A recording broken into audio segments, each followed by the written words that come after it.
Tak terasa 4 hari telah berlalu. Kami sudah mulai mendata warga. Selain itu juga kami aktif mengajar di sekolah dasar dan sekolah diniyah. Hey Ash, kalau ngajar itu harus ada wibawanya. Kau ketawa mulu sama muridmu. Kau itu guru, bersikaplah kayak guru. Jangan kayak anak kecil. Nanti muridmu tak menghormatimu, kata Dini saat kami pulang ngajar di diniyah. Aku tak seperti kau yang berasal dari jurusan keguruan. Aku ini anak ekonomi. Kau diajarkan cara mengajar yang baik, sedangkan aku tidak. Aku mengajar dengan caraku sendiri. Aku memang seperti ini, kekanakan dan menganggap anak-anak itu sahabatku. Aku tak minta dihormati. Aku cuma mau mereka nyaman sama aku dan paham apa yang aku ajarkan. Rasa hormat akan muncul dengan sendirinya. Tak perlu dicari, tak perlu dipaksakan. Nanti jatuhnya malah takut, bukan hormat. Rasa hormat itu lahir dari kerelaan, bukan karena tekanan. Penyerahan, bukan pemaksaan, balasku. Entah kenapa dari awal aku selalu salah di mata Dini. Dia selalu tak puas hati padaku. Sekarang masalahin cara ngajarku. Aku belajar jadi guru, bukan jadi hantu. Mau membimbing, bukan menakuti. Dia pikir ini upacara bendera kali ya, yang ada nyuruh-nyuruh buat hormat segala macem. Ribet banget deh hidupnya. Setiap malam pasti selalu diadakan evaluasi sekaligus laporan kegiatan kita selama sehari. Ashifa, jadi bagaimana dengan tugasmu? Tanya Helmi setelah sebelumnya menanyai anggota yang lain. Tinggal 1 RT lagi. Pak RT 19 sibuk kerja di sawah dari pagi sampai sore. Sulit ditemui, jawabku. Sudah 3 hari loh, dan kau belum selesai dengan tugasmu? Tanya Helmi. Aku, Intan, dan Ana itu cewek, mana mungkin malam-malam kesana bertiga. Kenapa tak ajak teman pria yang lain? Atau kenapa tak bilang dari awal? Tanyanya lagi. Kami rasanya dah pernah bilang ini deh sama kalian. Aku dah minta antar, tapi tak ada respon. Kalian malah bilang, punyaku aja belum selesai. Lupa? Tanya Ana sinis. Bilang aja males, sampuk Hani. Lagian berangkat sore kan bisa, si Pak RT-nya kan pulang sore. Bukannya Kordes udah bilang kalau harus ada yang mau ngajar diniyah dan ngaji. Sore aku ada ngajar di diniyah, setelah maghrib langsung ngajar ngaji. Sementara kalian santai-santai di posko, disuruh gantian malah bilang gak bisa ngajar agama lah, apalah, banyak alasan. Basi banget tau gak? Kenapa sih kalau aku yang lakuin kesalahan kalian selalu membesar-besarkan? Padahal masalahnya bisa selesai jika kalian meluangkan waktu untuk mendengar. Aku dah bilang yang RT 19 ini tolong handle dulu sama yang lain. Tapi kalian tak mau mendengar alasan kami dan menuntut kami untuk menyelesaikannya tanpa tahu kendala kami apa. Kataku kesal. Rasanya aku sudah muak berada di sini. Aku rindu rumah. Di sini menyesakkan sekali. Intan mencoba menenangkanku. Aku pun keluar, bodo amat dengan rapatnya. Aku pusing, salah mulu deh perasaan. Aku duduk di teras, mencoba menelpon Arsy berkali-kali, tapi tak dijawab. Arsy, aku membutuhkanmu sekarang. Kau dekat sekali ya dengan abangmu. Seseorang tiba-tiba duduk di sampingku. Agak jauh sih. Saat aku berpaling, ternyata itu Rio. Maksudmu apa? Tanyaku tak mengerti. Wallpaper HP-mu, dia abangmu yang waktu itu kan? Kalian dekat sekali, katanya. Aish, Rio melihat wallpaperku, foto Arsy yang sedang menciumku. Fa, kita terdiri dari banyak kepala. Wajar ada yang tak sehaluan sama kita. Susah menyatukan banyak kepala dalam satu kelompok seperti ini. Makanya komunikasi itu penting. Jangan gampang emosi. Sikapi semua hal dengan kepala dingin.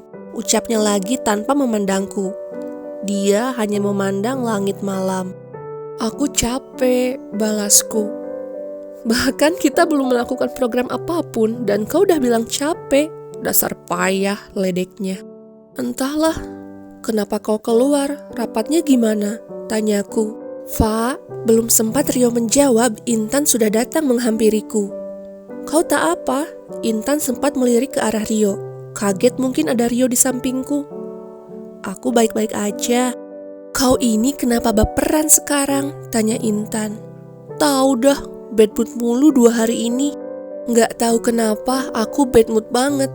Aku homesick mungkin. Tapi kan selama ini aku tinggal di asrama, jauh dari orang tua juga, tak pernah masalah. Apa karena aku kangen Arsy ya? Dia baru menelpon sekali sejak aku tinggal di sini. Tahu dah. Udah kayak anak perawan aja bad mood, cebik Intan. Memang masih perawan pun. Masa sih, gak yakin aku, kata Intan senyum-senyum sambil mengecilkan matanya. Intan, teriakku geram. Padahal ada Rio di sampingku, bercandanya memalukan sekali. Intan duduk di sampingku yang satunya. Antibiotik. Tak semua orang bisa menerima kita. Kau tak bisa memaksa orang untuk pro terus padamu. Kau tak bisa memaksa orang untuk mengerti dirimu. Kita tinggal dengan banyak orang asing sekarang. Satu-satunya cara agar kita bisa bertahan adalah dengan menjadikan mereka tak asing untuk kita. Mulai berteman dengan mereka. Kau dan Rio cocok banget jadi motivator di seminar-seminar, tahu nggak? Kami ini cocoknya jadi pengantin di pelaminan, balas Intan sambil mengenyitkan mata pada Rio. Mulai lagi genitnya. Di mana alamat rumahmu? Tanya Rio pada Intan. Untuk apa memangnya? Mau bangun pelaminan di sana, jawab Rio santai. Wuts, Intan sudah membelalakan matanya. Aku juga sih. Yang barusan ngomong itu Rio, tak salah. Dia ternyata bisa bercanda juga. Kupikir serius memanjang saja kerjanya. Tiba-tiba ponselku bergetar. Dari Arsy tuh, kata Intan. Aku tahu lah seludut, kan aku juga lihat. Kenapa nggak diangkat? Malas, jawabku. Intan mengambil ponselku lalu menggeser tombol hijau. Nih ngomong, katanya. Dia ini. Sorry ya Rio, aku angkat telepon dulu. Kalian silahkan konsepin dulu aja mau bikin pelaminan yang kayak gimana. Nanti biar aku yang bantu dapetin restu mama dan papa. Ucapku masih sempat membuat Intan blushing sebelum menjauhkan diri darinya dan Rio. Sudah berkali-kali Arsy mengucap salam. Kasian, pasti nungguin. Waalaikumsalam. Sorry, tadi abang sibuk. Kamu kenapa? Tak apa. Ada masalah? Enggak. Hei, ayo cerita. Aku pengen pulang. Kamu menangis. Kenapa jadi cengeng sekali sekarang? Pengen pulang. Ada masalah apa? Baru 4 hari loh. Kalau ada masalah dengan temanmu di sana, kamu bicarain saja baik-baik. Kalau tak suka lingkungan tempat tinggalmu, mulailah beradaptasi. Kalau kangen abang, sabar saja sebentar lagi ya. Nada suaranya sudah mulai serba salah. Aish, kangen banget sama abang. Sengaja aku memanja-manjakan suaraku. Oke, tunggu abang kesana sekarang. Gila, tak usah mengada-ngada mau kesini malam-malam kayak gini. Bahaya tahu nggak? Dengar suara abang aja udah cukup kok. Aku sudah tak apa sekarang. Serius? Yaps, aku udah baik-baik aja. Arsy selalu bisa membuat moodku kembali baik.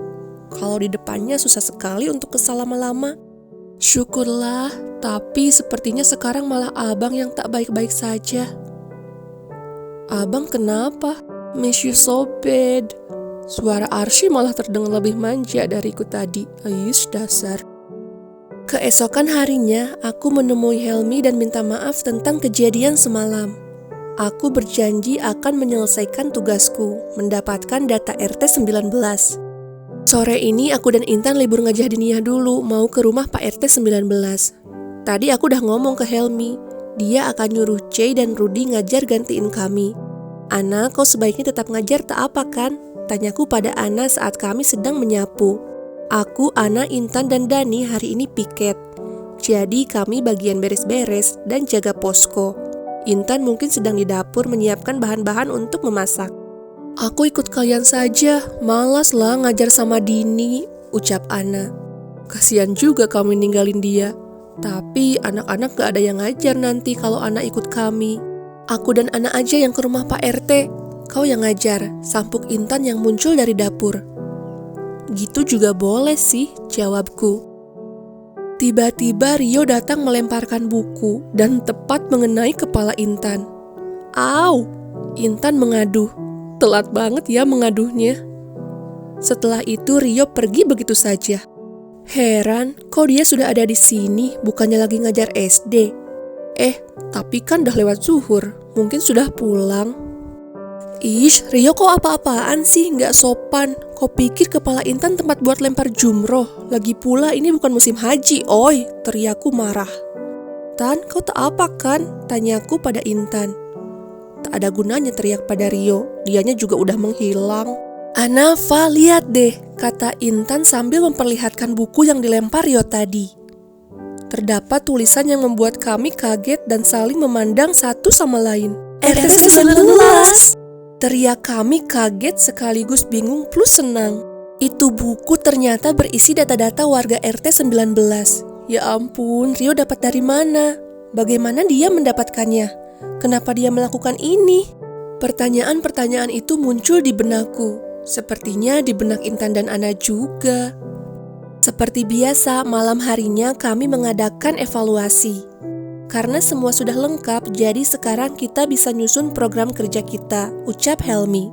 Hani melirik ke arahku, sepertinya terkejut karena data RT 19 sudah ada. Aku tadi dah baca-baca semua data RT desa ini.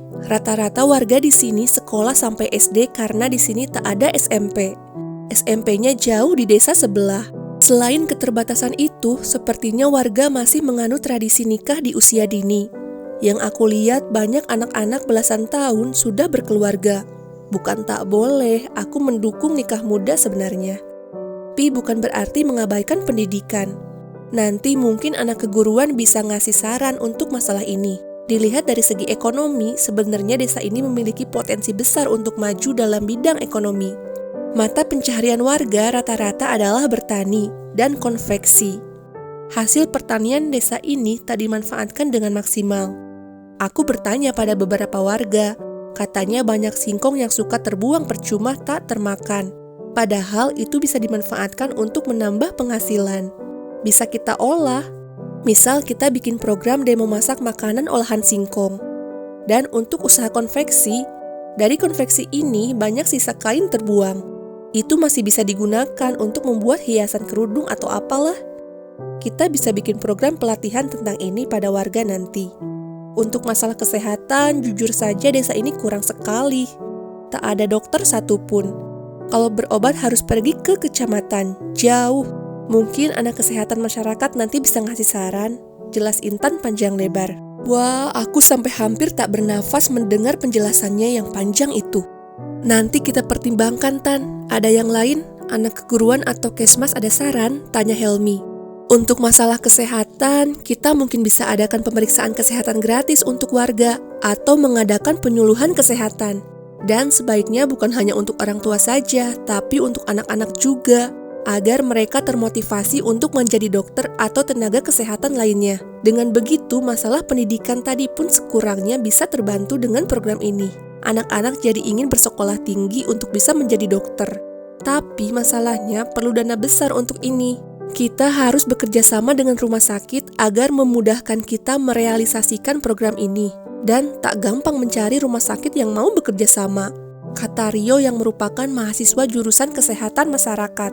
Aku mengangkat tangan untuk interupsi.